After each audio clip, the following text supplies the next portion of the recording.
after that, I migrated to the US, spent some few years working there, and I think that's where I really got the bug for photography. And in the course of being there, I came back to Ghana a few times, and I realized that the way Ghana is being portrayed at that point in time is not necessarily the reality of what Ghana really is. So I think that the genesis of this was from realizing that I wanted to portray Ghana the way other people portray their own countries, as opposed to us sitting here and waiting for other people to come and portray Ghana the way they want to portray it. So that's where it started from. Wow.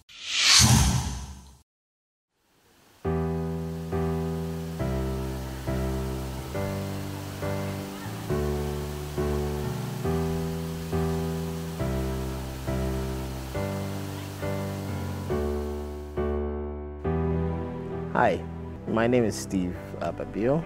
I'm a travel and adventure photographer and filmmaker, and this is Chasing Waterfalls.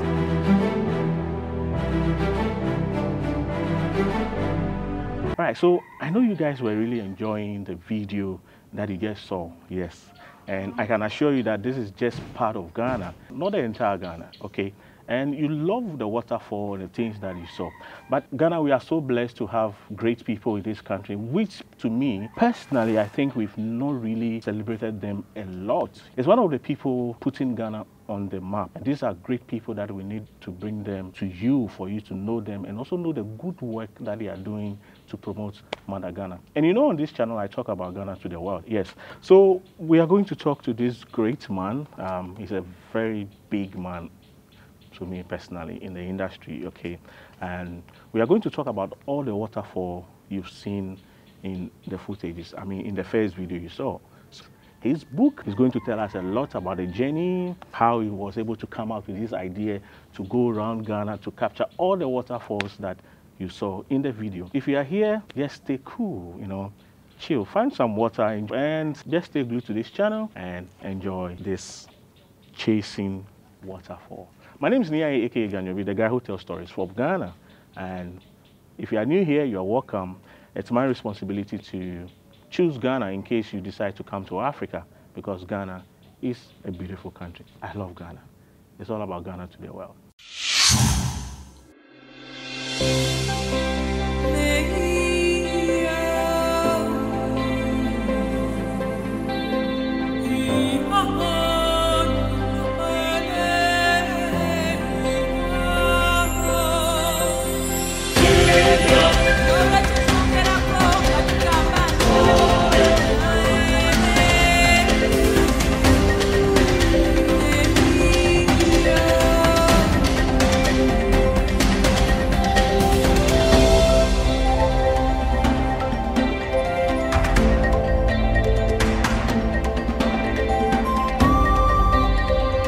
Alright guys, so welcome back, and today we are going to talk with how will I call him? You know, he's one of the top people here in Ghana that you can find, putting Ghana on the map. That's how I see him, and I think we've not celebrated him enough. You know, sometimes we need to celebrate our people before any other time we think like celebrating them. Whilst they are alive, I think that's the best thing. So today we are going to talk about one of his projects, and this is going to give us the opportunity to also get to know some part of Ghana that you've never seen before, maybe you are not aware of. And actually we are going to talk about this book, Falls in Ghana. But before we start, Mr. Steve, thank you so much. I feel very happy to have you on my channel, and thank you so much for the time, for giving us the opportunity to talk to you. Oh, thank you for having me. I feel that it's an honor to be asked to be on the channel. So my people would love to know who you are.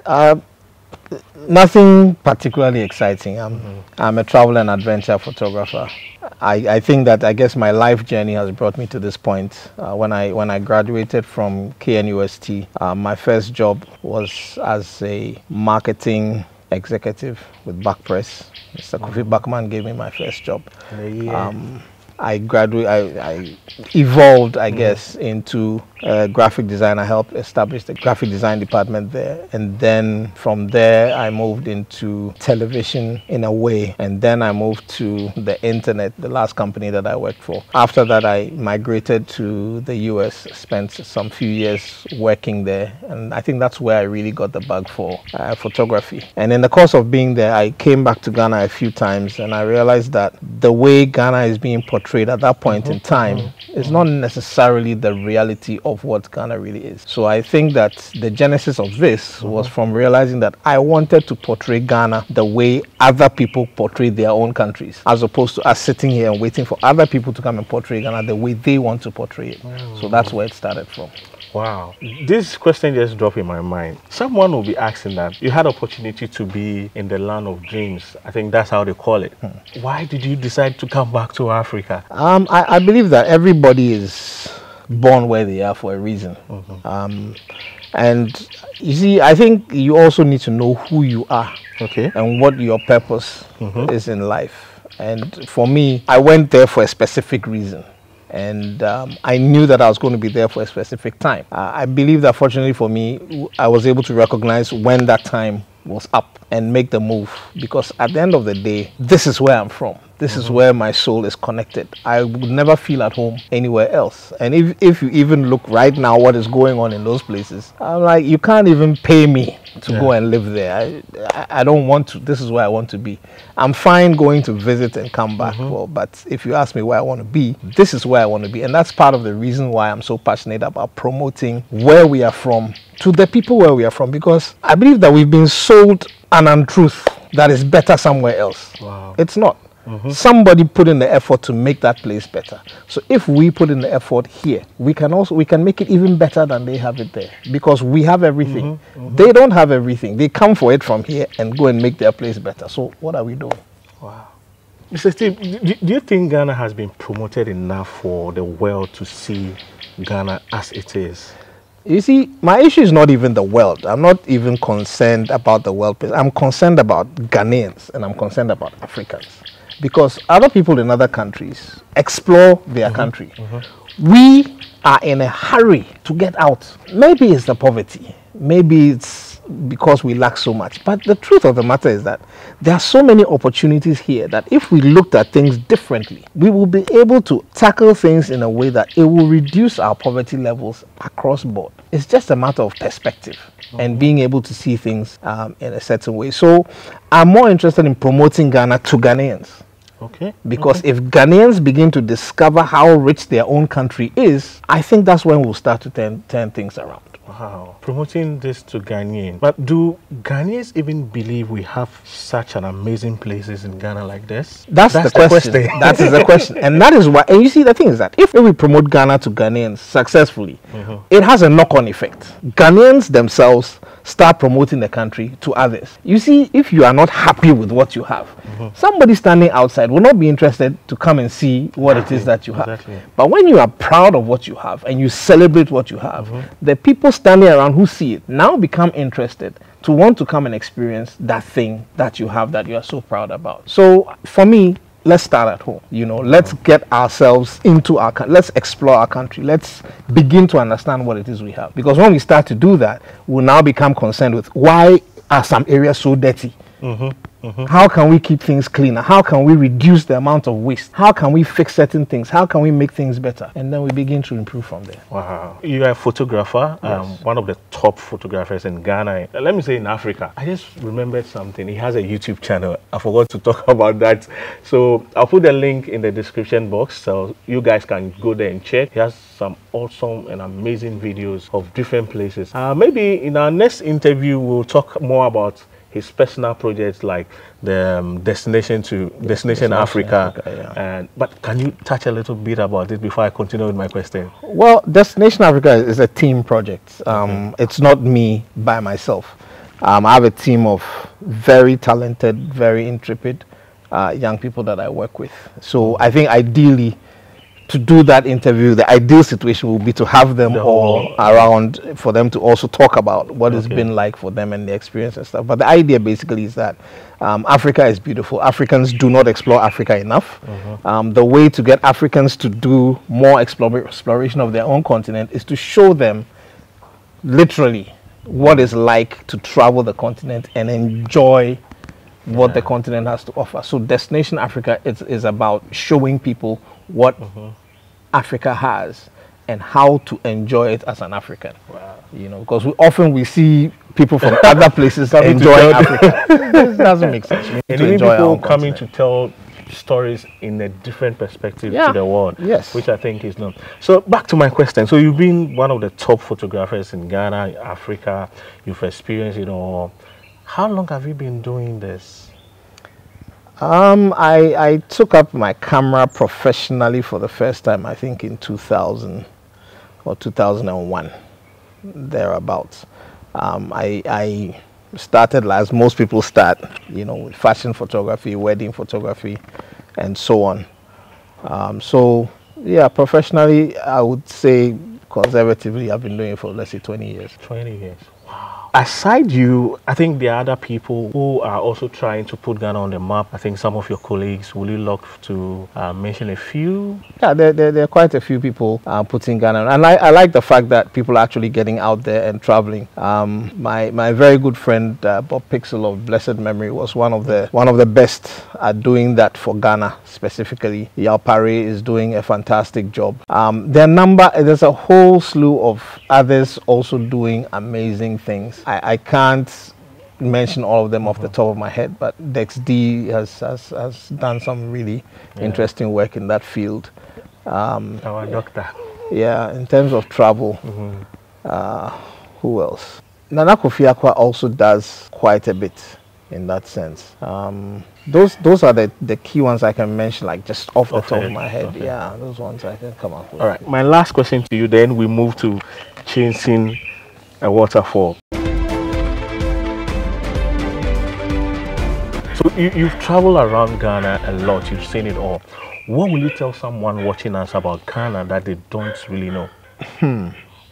It depends. You'll be amazed that there are some people who also do travel around the country quite a bit and experience the country quite a bit. So for someone, if you don't travel within the country, if your concern or your fear is, I don't know anybody there or I've never been there before, I think it's all the more reason to get up and go. Because the truth is, look, if I came and said that, here's a ticket to go to Portugal, free visa and everything, you don't know anybody there, would you go or would you not go? So how is it that in your own country, your excuse to not explore is to say that I don't know anybody there? It doesn't matter. It's an adventure. Move. You know, experience something new. Because we do it anyway.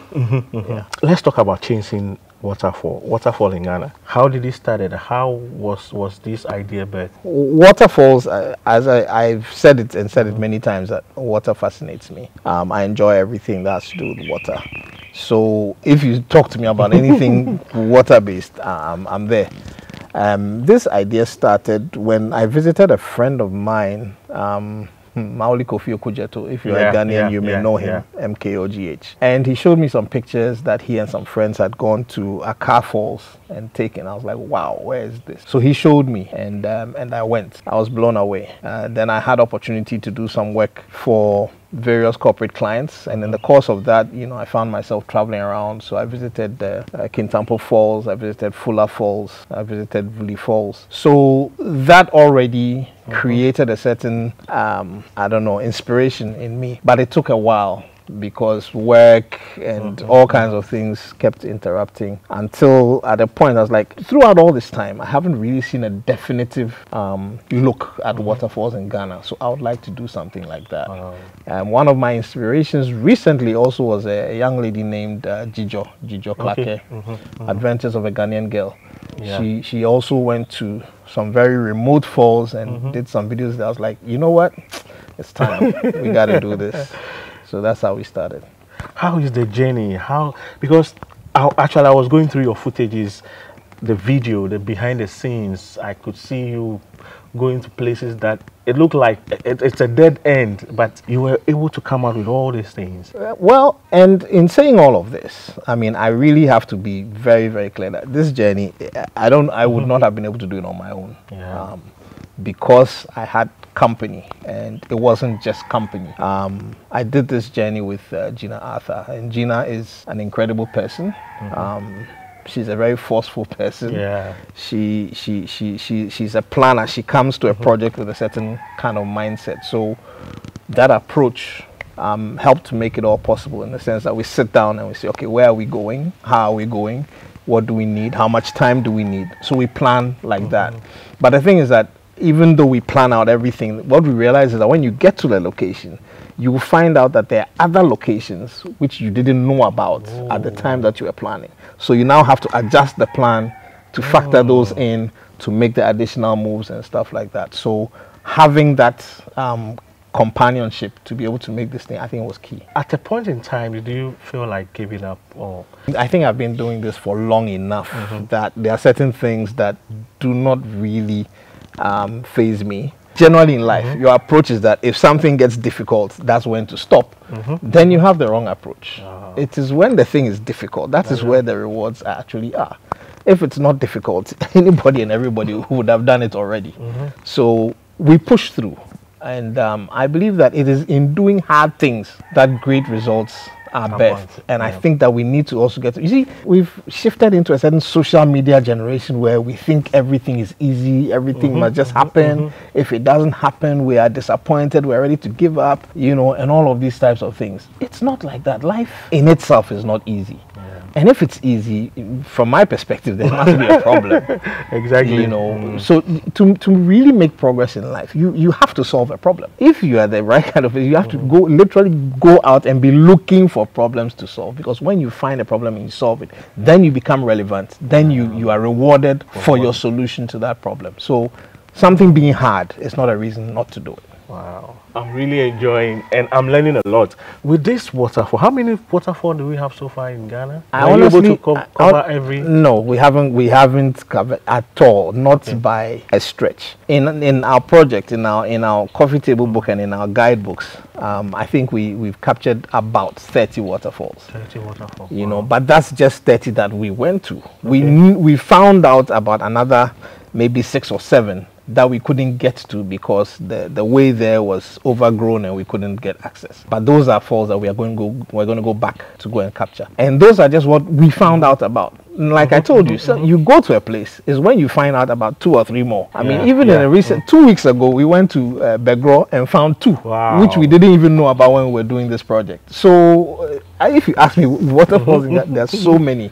There's so many. We just haven't taken the time to get out there and discover all of them yet. With all the waterfalls, which particular regions has all these waterfalls? I know when it comes to water region, there are lots there. Yeah, if you consider the fact that for waterfalls, the more, I guess, you need elevations. You need a mountainous region. So it goes without saying that the Volta region has a lot of mountains. The Kwapim Togo range moves from the eastern region and then goes through the Volta region. So you have a lot in the Volta region.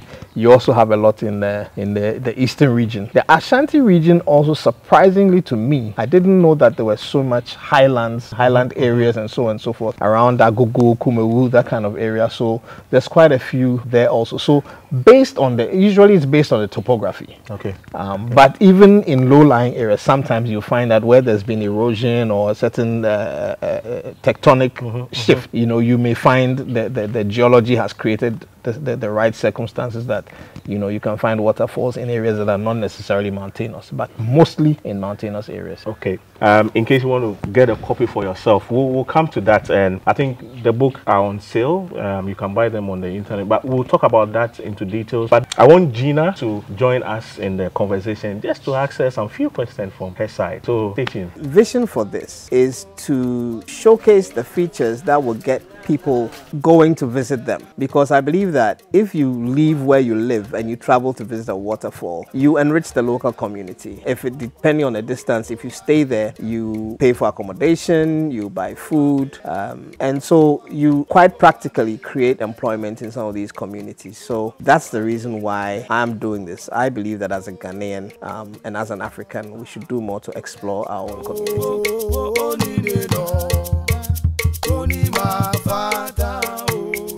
You can join us. Wow. Okay, so Gina, you're welcome. Thank you very much. So glad to have you here. My pleasure. You've been part of this project. How has it been so far? It's been good, enough an answer. So it's been a great experience traveling around the country, especially for me in my area, meeting people, learning about their experiences and also their living standards or lifestyle. It's something that I really appreciate. So, and it brings new perspective, you know, especially when you've lived in the city for too long, going into the countryside or the rural areas does something to you. It does something to you. So it's been a great experience for me. Okay, people say Ghanaians are friendly. I know a lot of people who come to Ghana normally don't travel to the villages and, you know, apart from Accra. You'd be surprised. How is life there? How do the people welcome you? You'd be surprised that there are people living in Accra who don't know what is in the villages or what's in the rural area, but people visiting from the diaspora or from the Western world come and would tell you what is here. Exactly. We've had that experience. I think we spoke to somebody and she said she also got into traveling after she had an encounter with a Caucasian man who said, "Oh, Ghana is beautiful. Have you been here? And she was like, yeah, exactly. Like, how can I be in my country and somebody will come and tell me where to go? So she started backpacking. She started going out to see places. But to answer your question, Ghanaians are generally friendly, but also we have our differences as human beings.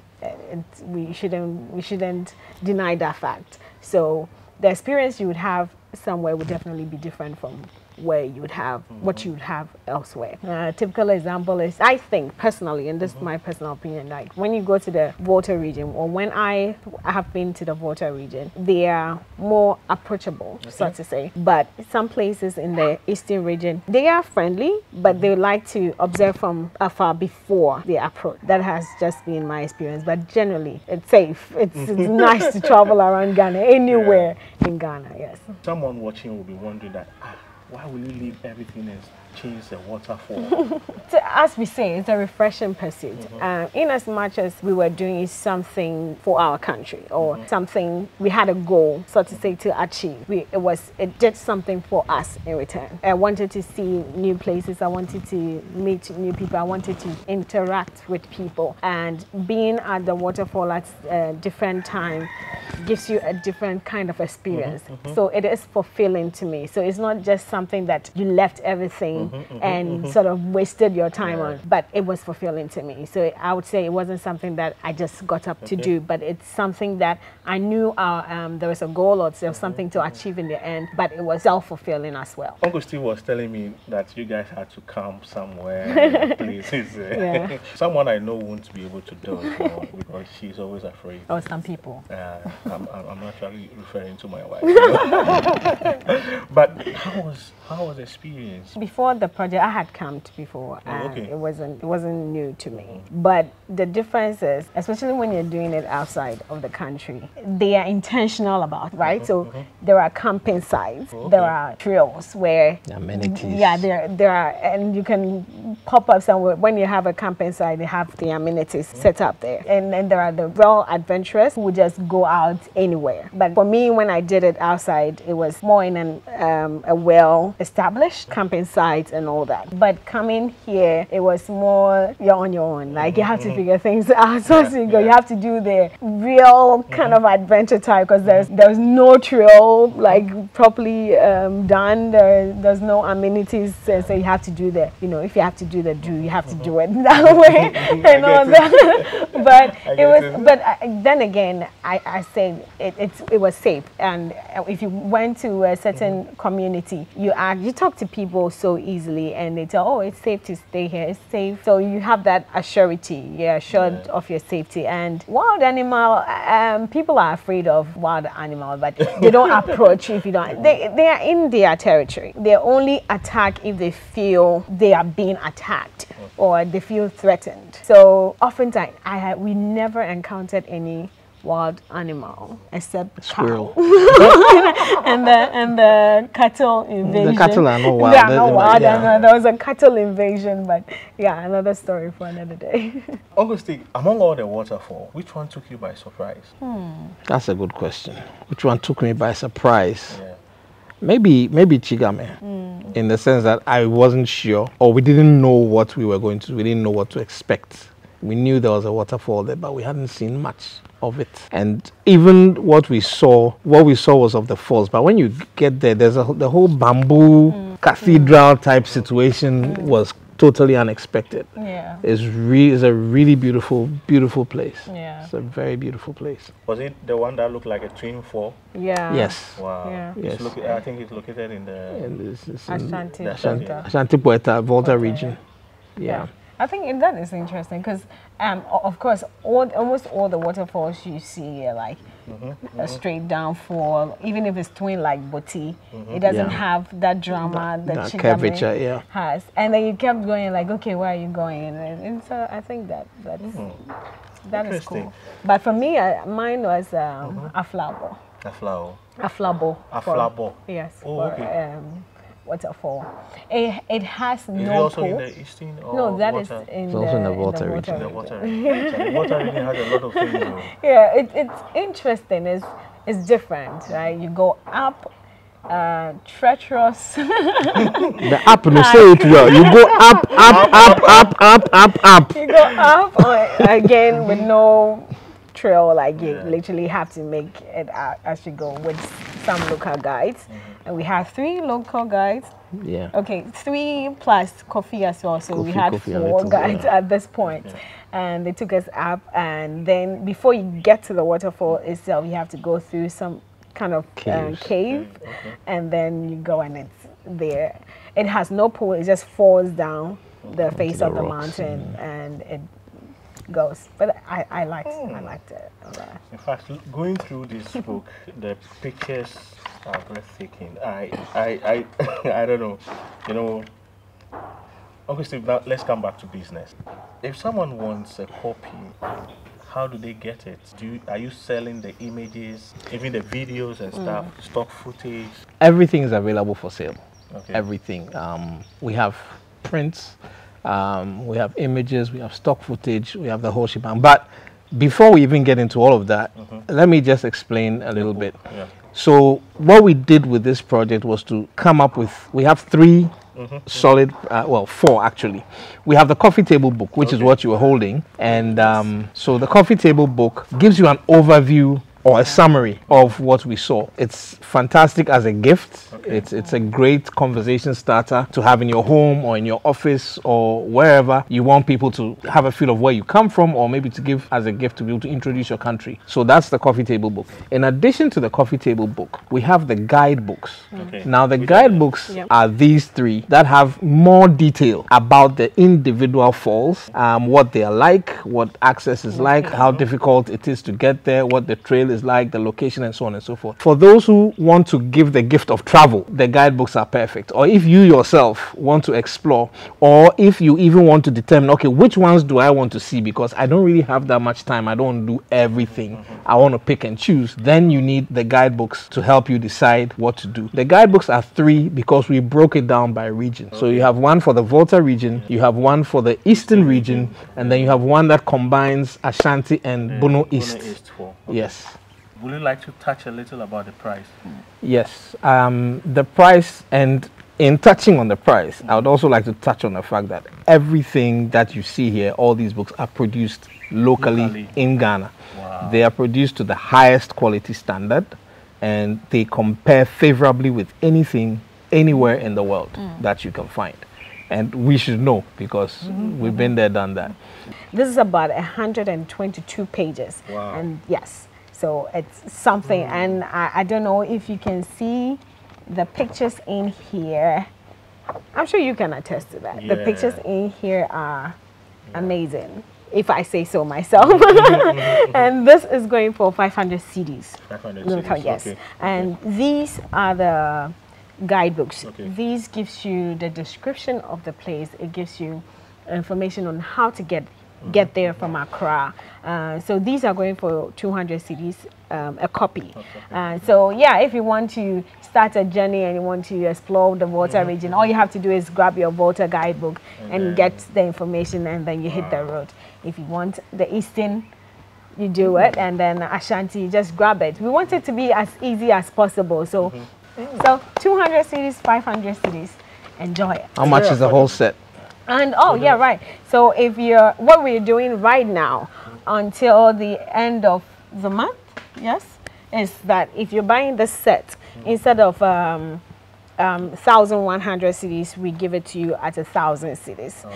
And the people who are buying it from us directly using the phone number, if maybe they use your channel, they can get the discount as well. So guys, if you want the discount, use your call channel. my name. You tell them, and you get a discount for it. Okay. Yes. Thank you so much. Thank you. All right. You said something which really struck me. Looking at this print, I know a lot of people would doubt this thing was 100% made in Ghana here. That's because a lot of people do not understand what's really possible in this country. You'll be amazed at what can be done here. Gina herself is a planner and super decor person. Some of the things she can put together for your event, me myself, I'm blown away by the things that she can do. So yeah, it's because I guess we are used to certain things. You know how Ghanaians are, we see one thing, everybody wants to do the same thing, you know, but if you're willing to look outside the box a little bit, you'll be surprised at what is possible. So yeah, high standards are possible. You just have to know what you want. And if anybody wants to print something too, we recommend Type Company Limited. Type handled all of these things. They printed everything, and as you say, high quality. Maybe someone watching us can get access to you. 3 ways. Okay.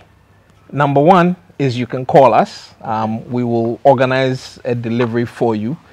You can call us on 025 677 3878. Okay, so plus 233 25 677 3878. Okay. That's the number to call if you are in Ghana. If you're outside Ghana and you want it delivered, just go to booknook.store. So booknook.store online. They deliver worldwide, so they deliver your copy to you. If you want to go to a shop locally in Accra, you can go to Wild Gecko. You'll get it there. Or if you're on your way out at the airport, Wild Gecko has a shop there. You can pick up a copy there, or copies, however you choose to do it. Is there anything you want to add to? When you go out to other countries, the youth are really into tourism. Everybody is organizing something, and they know their history, they know their stories, and so they can tell you when they come. And that's one thing I find fascinating about the Bosomtwe, Lake Bosomtwe. When you go there, all the kids know the story about the lake. And that's something beautiful that we should be proud of. And it can be an opportunity to make money and enrich yourself and all that. So we have put the information out there. Go and find your own opportunity. Go and explore. Go and find yourself. It can be a journey for you. Like somebody might say, okay, I'm going to Waterfalls with a certain kind of intention. And it's you. Go do you. You need to explore. Uncle Steve, is there anything you would love to add to it, or any other thing you want to share? I would just say that, you see, travel enriches you as an individual. Travel opens you up. When you travel locally, you get to understand other people better. And in understanding other people better, it helps, it gives you also a perspective on yourself.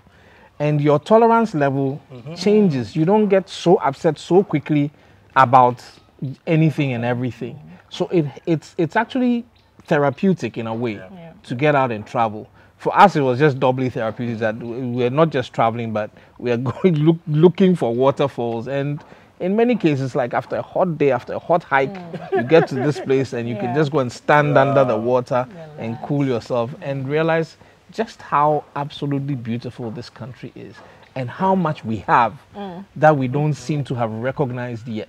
So we want to help move us from the point of having and not recognizing to the point of actually recognizing and then beginning to take advantage and make use of what we have. Because of time, we just have to end it here. Thank you so much for having time to talk to me and also my people. I know they are happy. They love content like this. They want to know more about Ghana. That's why my channel, I call it Ghana to the World. So thank you so much, Uncle Steve and Gina.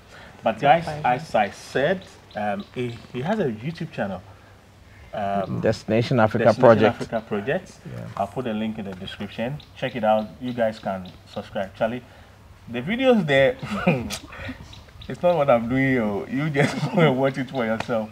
And please subscribe and watch, enjoy. Leave a beautiful comment under the video. Thank you so much for having the patience to enjoy this entire video. You know I love you guys.